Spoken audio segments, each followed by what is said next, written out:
I wanted to transfer to being a producer engineer because that's the way the business was going. This was in 1971. In 1971, I asked the management if I could become a producer engineer.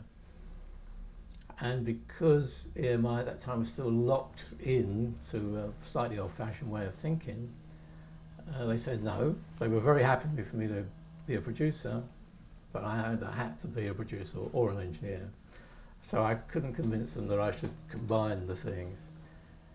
Sometimes there is no dividing line, which is why in many projects, particularly with bands, you just need one guy that helps the band get onto tape what it is they're creating. And I think probably in my experience it was the Beatles who were obviously changing that way of thinking, because they would come in and they would use the studio as a creative place for them to develop their ideas.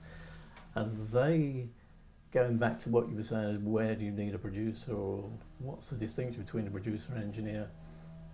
It depends very much on the artist. So when you had the Beatles, they had all these amazing ideas, but they needed somebody like George Martin who could act as a catalyst to know how to develop those ideas and get the amazing records that we know. So I started in there 66. They, as you know, had started in 62, I think, their first recordings there. So a lot of the changing of ideas had already come about through the Beatles. Silly things like changing the toilet paper. But you probably know that story, that John Lennon complained about the hard paper in the toilet, so they changed that to the softer type of toilet paper.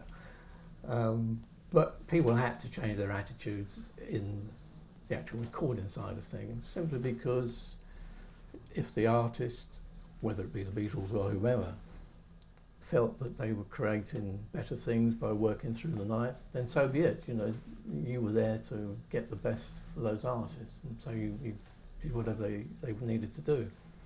In earlier days, I did sessions with people like Cilla Black, and you would do 3, possibly 4 titles in a session.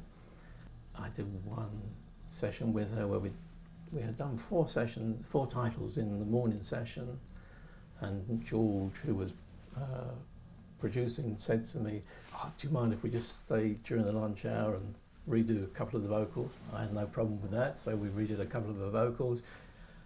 She went home, and in the afternoon we mixed the titles. So in a day you've done 4 good sounding tracks, you know. But as things changed, it could take maybe 4 weeks on and off to do one title.